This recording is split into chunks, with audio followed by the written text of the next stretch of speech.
Welcome back sa panibawang episode. Kasama ko na naman ang ating bangkirong lasinggero at ang aking dive buddy na si Bro Dave. Huli kaming dumayo pero sa ibang spot naman tayo mga lods. Pahinga muna ang secret spot at dito nakarami pa rin kami ni Bro Dave. Ito nga pala yung mga nayari namin sa adventure na to. Kaya simulan na natin at ito na ang buong kaganapan. Let's go!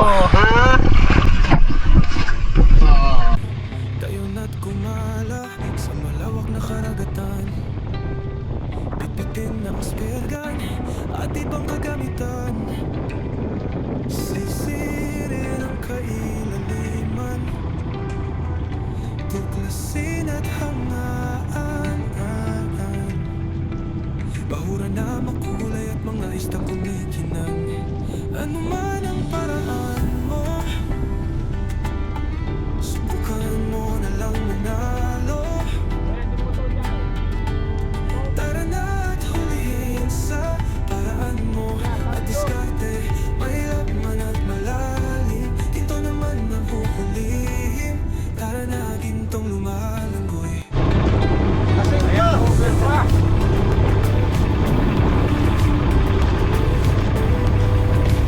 Lasing pa! Maging parehas ang paraan.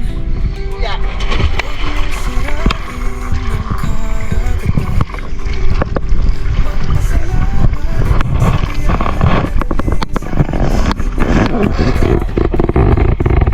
Prepare na ng gamit. Start tayo ng adventure.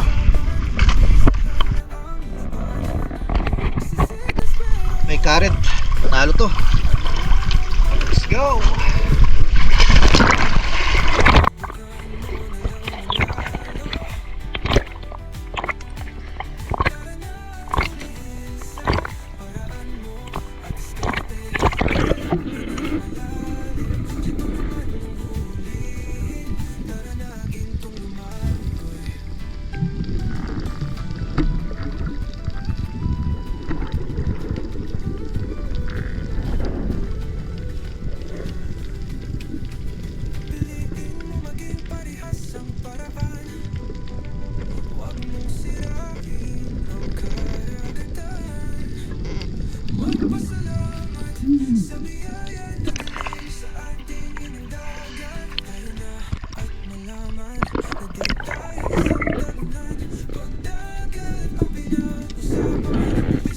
Inabot nga pala ng ilang minuto bago ko nahanap ang pwestuhan na to na bahura.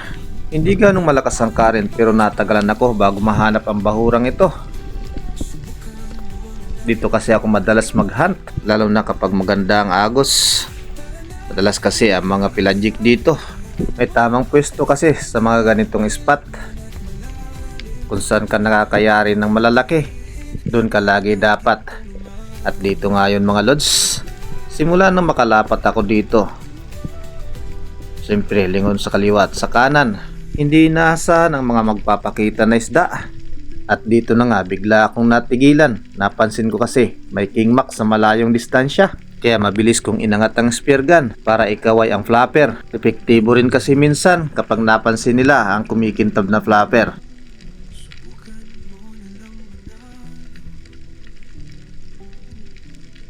Hindi nga halos mahagip sa camera ang king mackerel sa unahan.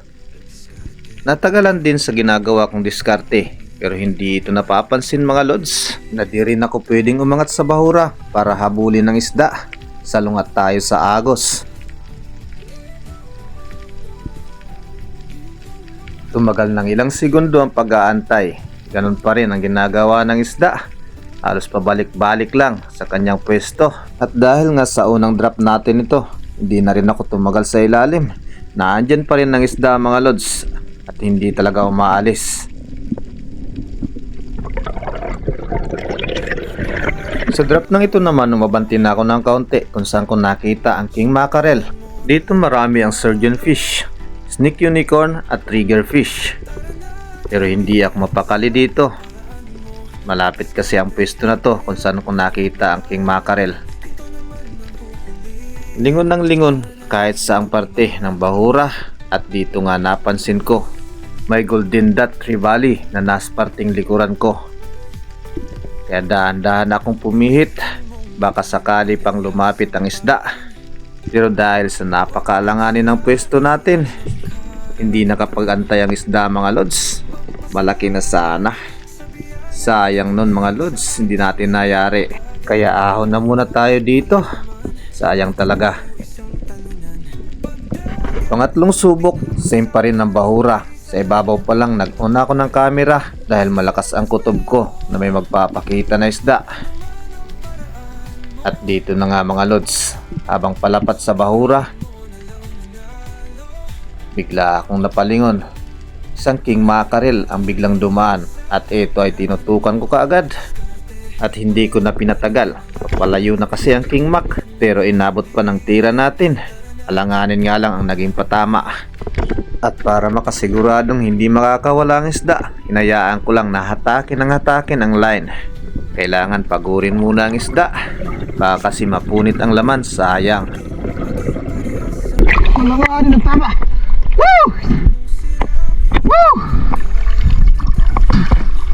Woo! Woo! Woo! Ang layo na kasama ko. Woo! Alanganin tama ito. Woo! Unang isda ba naman to, kaya kailangan ng sigurado talaga. Pero malayo ang kasama ko, pati ang bangka. Maubos na. Paraan dito, kundi pahinain ng isda.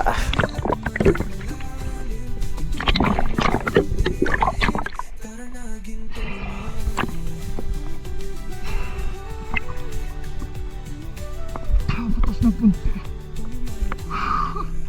Halayo ni Dave. Wah, sana di makawala. Unang isda natin to.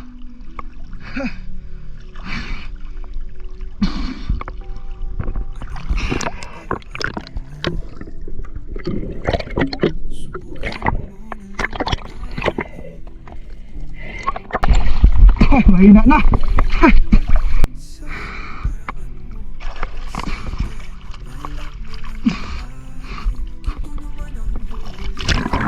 Ito naman ang kagandahan sa mga king mackerel talaga. Hindi sila lumalapit sa bahura para isabit ang line. Laging paibabaw ang langoy nila. Kaya madalas din kahit manipis ang tama, nasisecured pa rin ang isda. Panalo to. Unang isda natin mga lods. Siguradong may aangat na. Hindi na gumagalaw ang isda.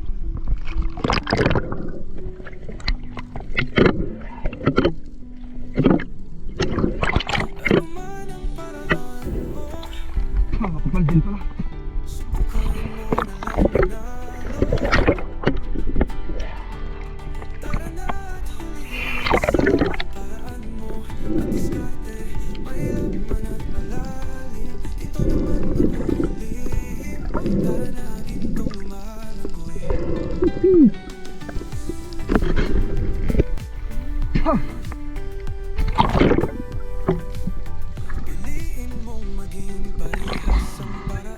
Ha?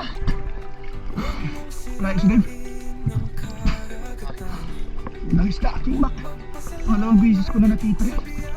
Yung una di ko natira. Layo.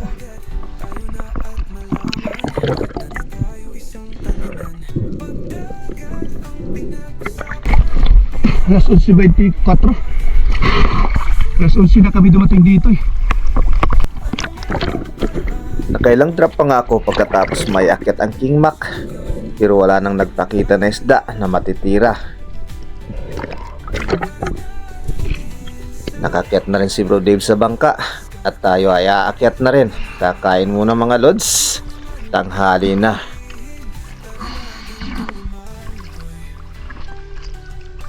Alas 12:18 na. Kumusta?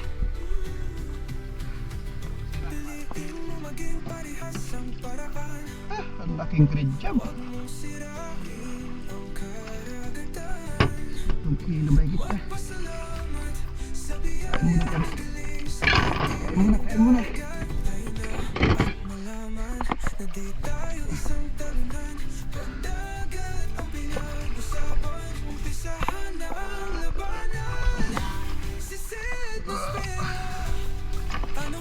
Ah.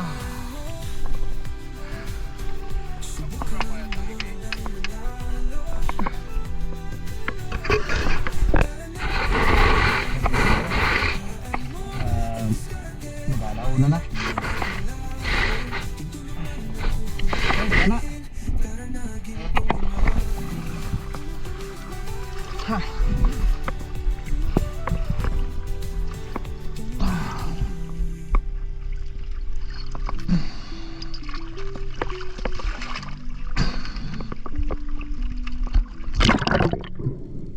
Nang makababa ng bangka, pangatlong drop ko na nga pala ito. Dito sa bahurang ito mga lods.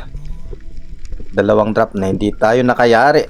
Pero dito sa bandang unahan, napansin ko may long nose emperor. Hindi masyadong malayo ang distansya. Kaya dito na ako nagtago sa may nakaumbok na bahura.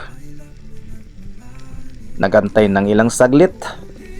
At napansin ko napapalapit na ang isda. Wala nang galawan sa pagkakalapat pero nakaredy na ako sa pwedeng mangyari. Hindi na ako nag-alinlangan sa pagkakataong ito, maamo pa ang isda. Naituto ko ng maayos ang spear gun, kaya sigurado ang naging patama ko dito. Nafita lang isda at nalaglag na lang. Malaki na rin ang isda na to mga lods, kaya ayos.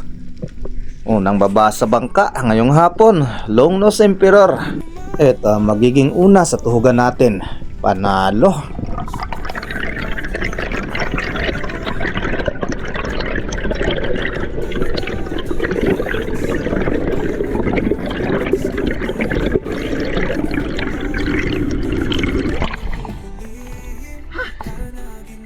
Hindi lalapit. Panalo.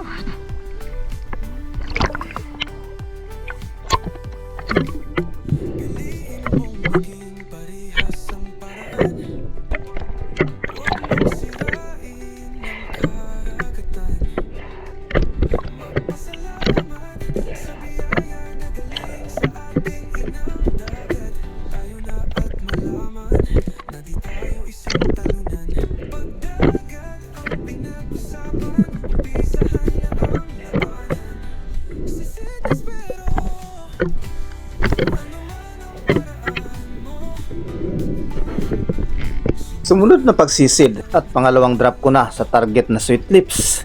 Unang drop ko kasi dito hindi ko napalapit ng gusto. Kaya lumipat ako ng pwesto at dito sa parting ito mga lods, sinubukan ko. Mas nilapitan ko kasi kung nasaan ang lungga niya at hindi nagtagal nang makalapat sa bahurang ito. Nagpakita na ang target na sweet lips at unti-unti nang lumalapit sa tamang distansya.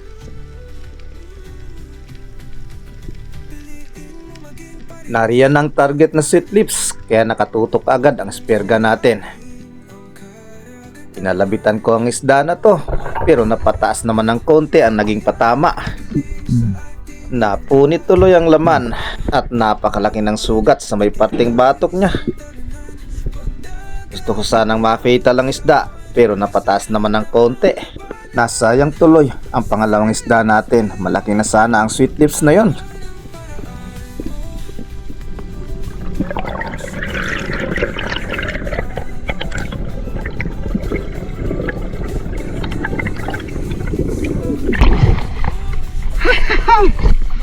Sabi na sa panganang patama. Napataas na may kunti. Sayang na isda. Naku po.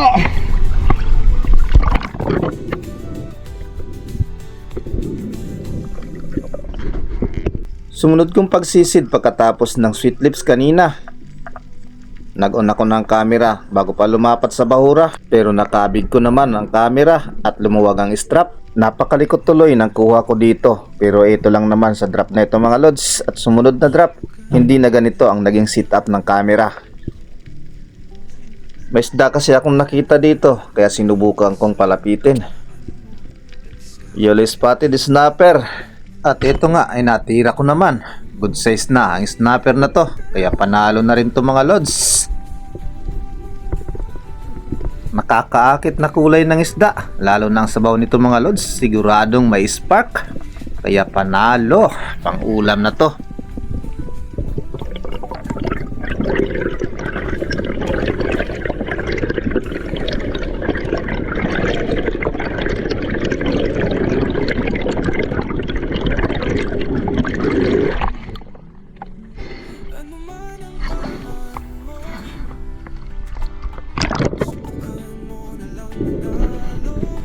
At ito na nga ulit ang sumunod kong drop mga lods. Naayos ko na ang strap ng camera natin kaya hindi na ito malikot. Dito nga ako lalapat sa may parting ito na mabuhangin. Wala akong napansin na isda dito sa malapit kaya lumapat ako dito ng gusto. Hanggang sa mapansin ko sa bandang dulo may mga unicorn pero napakalayo nito. Pero syempre kahit malayo ready ko pa rin ang spear gun. Papalapit na kasi ang ibang blue span unicorn. Pero dahil nga sa malayo ang distansya, kaya napalingon ako dito sa may parting likuran. At dito may napansin ako, 2 coral trout at isang blue span unicorn. Malaki-laki na rin ng isang ito, papalapit na sa akin. Dahan-dahan pa rin ang pagpihit ng spear gun habang lumiliit ang distansya ng isdang magiging target natin. Huminto ang 2 coral trout sa parting iyon ng bahura. Hindi pa kayang abutin ng spear gun natin. Kaya inantay ko pa dito ng ilang segundo pa. Hanggang sa mapansin ko na unti-unti na naman itong umaangat at lumalapit. Sinugod ko na rin ang spear gun at agad kong tinira ng mapalingon nito. Inabutan mga lods at tinamaan natin. Panalo. Sunod na may tutuhog natin. Red suno kung tawagin sa iba. Pero dito sa amin, rana ang tawag nito. Malaki-laki na rin.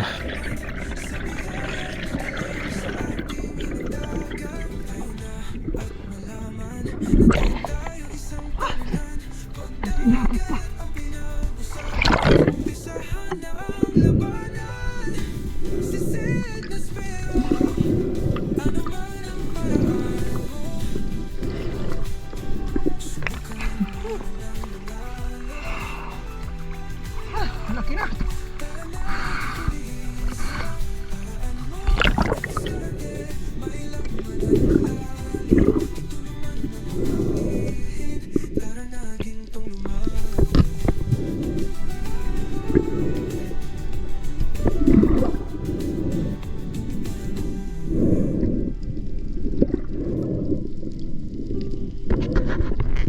Sumunod na paglapat dito sa bahura. Sa ibabaw kasi, napansin kong may sweet lips harlequin sa unahan. Pero malayo ang distansya. Medyo mahirap na kasi ang harlequin na to. Ilang beses ko na kasing hinahunting. Kaya susubukan ko dito sa malayong distansya. Napakubli na nga ako ng gusto para lang mapalapit. Pero sadyang ayaw umalis kung nasaan ang lungga nito. Kaya natagalan.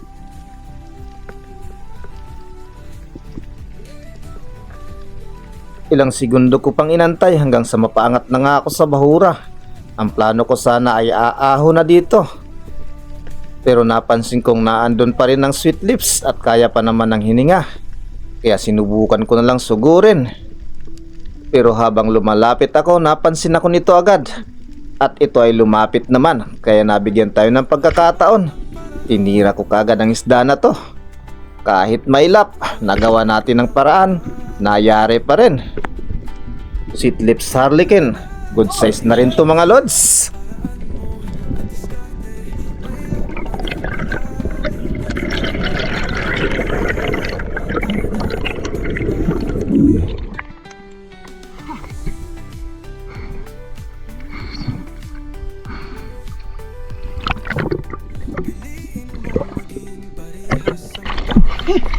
Mas malaki dito yung una kanina.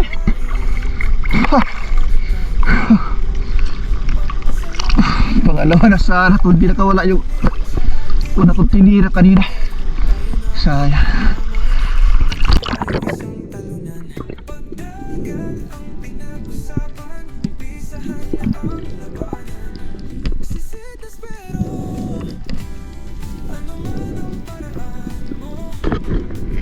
Next drop nang maituhog ang sweet lips harlequin. Mabanti ako ng kaunti at dito ako lalapat. Marami kasi akong napansin na unicorn kaya susubukan natin dito. Nang makalapat nga ako dito, bigla namang lumayo ang malalaki.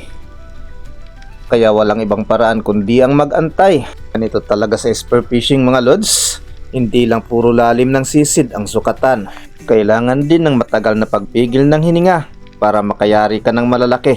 Makakapag-antay ka, makakapili ka sa ilalim kung anong isda ang pwede mong tirahin. At higit sa lahat, mapapalapit mo sila. At ito na nga mga lods, Blue Spine Unicorn, surahan kung tawagin dito sa amin. Good size na rin yan, kaya panalo.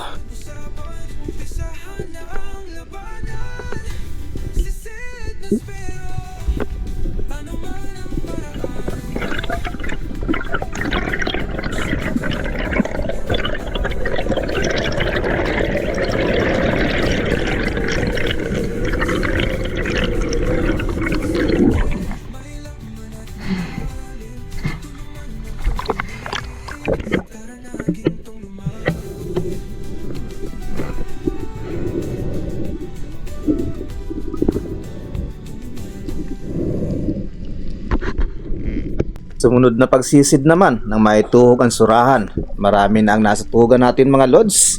Nakaangkla kasi ang bangka kaya hindi ko na tinawag. Blue Spine Unicorn ulit ang target natin dito. Nasa may bandang unahan sila at sigurado akong hindi pa masyadong mailap ang mga isda na to.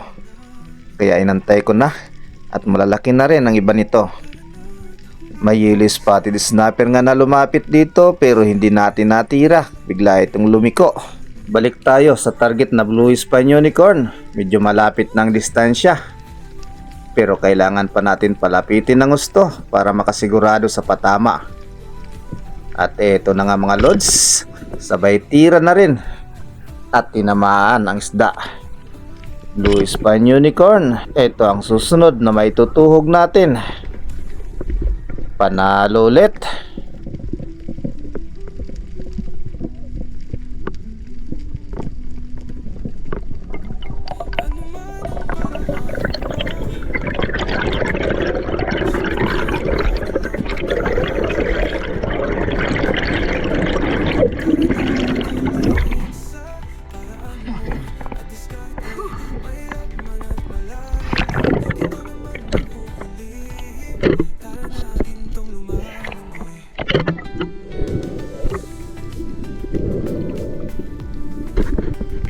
Pagkatapos ng surahan, lumangoy papunta sa bangka at malapit na nga tayo pero napadrop ako dito mga lods. Maganda kasi ang forma ng bahura. Kaya sinubukan ko.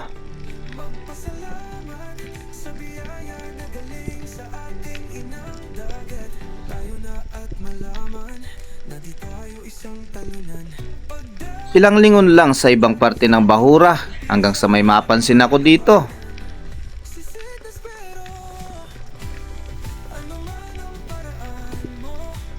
Pagbalik ng lingon sa harapan, andito na ang isda mga lods.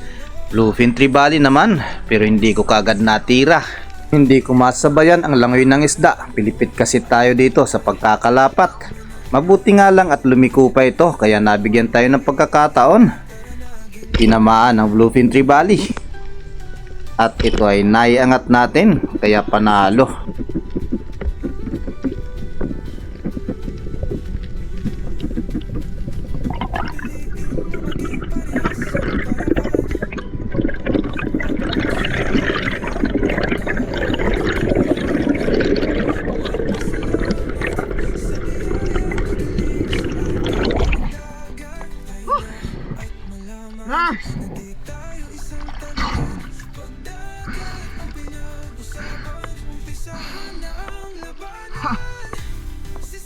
Nasuga natin.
si Dave.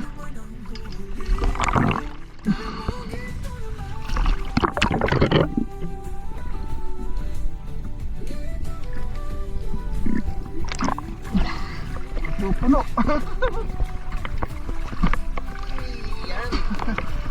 Mapupuro ang tubig.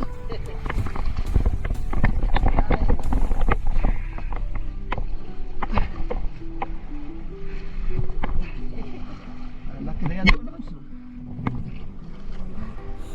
Ayaw, hindi ko nadali.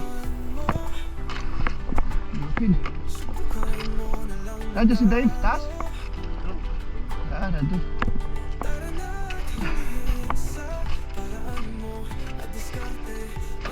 Hala.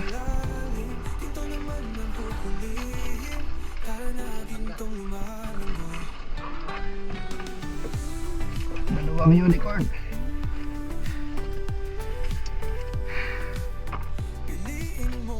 Okay mo na. Ano dali doon?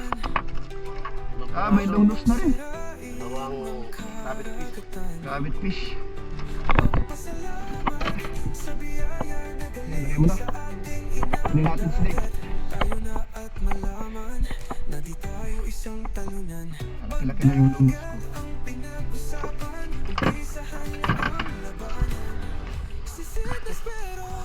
Alas 2:42. Halos 2 oras din. Mahigit sa oras. Malapit naman po ng cooler. Good size ang mga surahan. Ayos, tsaka pang ulam.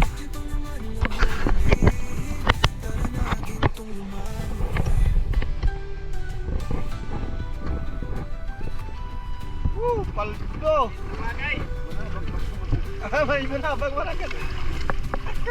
Oh, ha? May barakuda. Tampok ng ano? Tampok ng koralo. Surgeon fish, tsaka lalaki ng ano? Rabbit fish. Ito yung barakuda. Okay. Yan, at pahinga muna konti. Okay, lagay mo na yan dito. Puno na yan sigurado. Ito para sa hangover. Yun o, hangover yun. Lumipat na nga pala kami ng Bahura at ito ang huling baba namin sa araw na ito. Sa nalapatan na Bahura, sumalubong na ang mga blue spine unicorn. Mga good size na rin yan, kaya pipili tayo ng isa.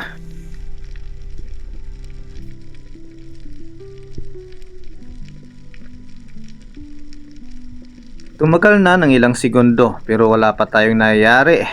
Hindi pa kasi lumalapit ng gusto.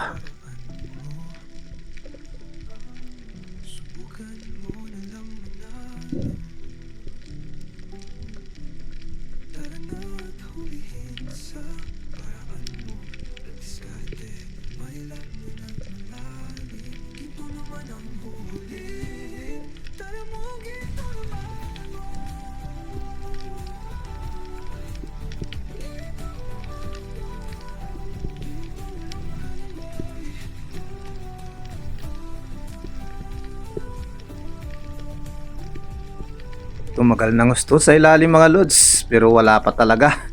Hindi pa tayo makakayari dito pag ganito ang style ng mga surahan na to. Pero ito, meron na mga lods. At ito yung pinakamalaki sa kanila. Kaya ito na ang target natin. Tamang tiyempo para hindi tayo sumablay. Inalabitan ko na. Matagal na tayo sa ilalim mga lods. Kailangan ng umahon. Nayari natin ang isa sa kanila. Kaya panalo pa rin.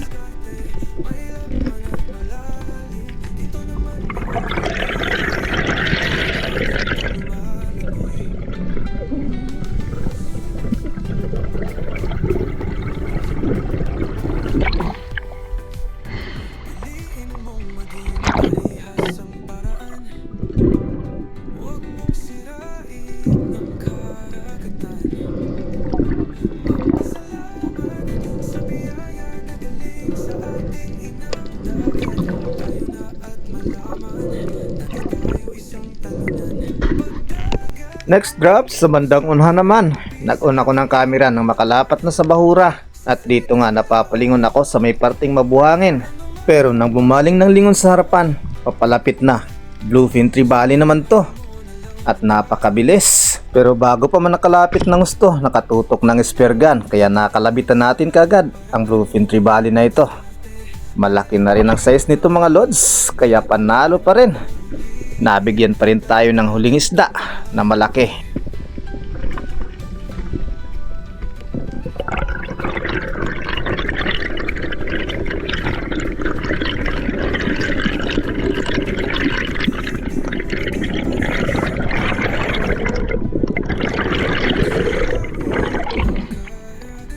Panalo.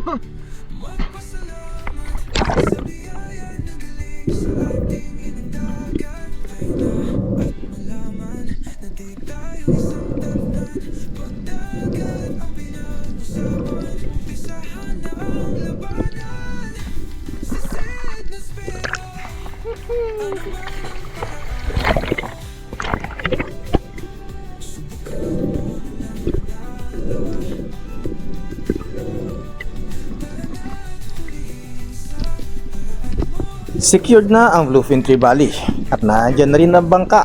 Aakyat na tayo mga lods dahil uwian na. Hapon na, medyo malayo pa ang biyahe namin. Panalo ang mga huli.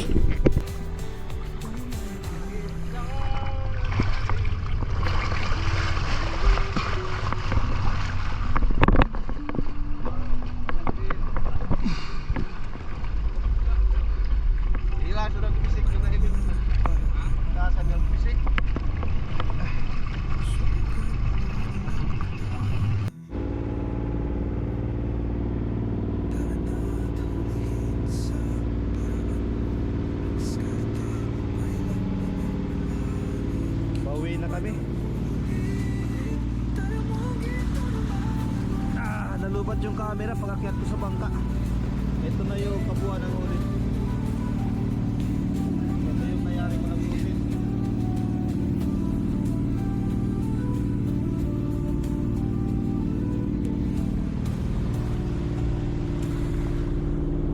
Doon pa kami sa kabilang bundok. Layo pa. May isang oras pa biyahe. Alas 4:54 na. Alright.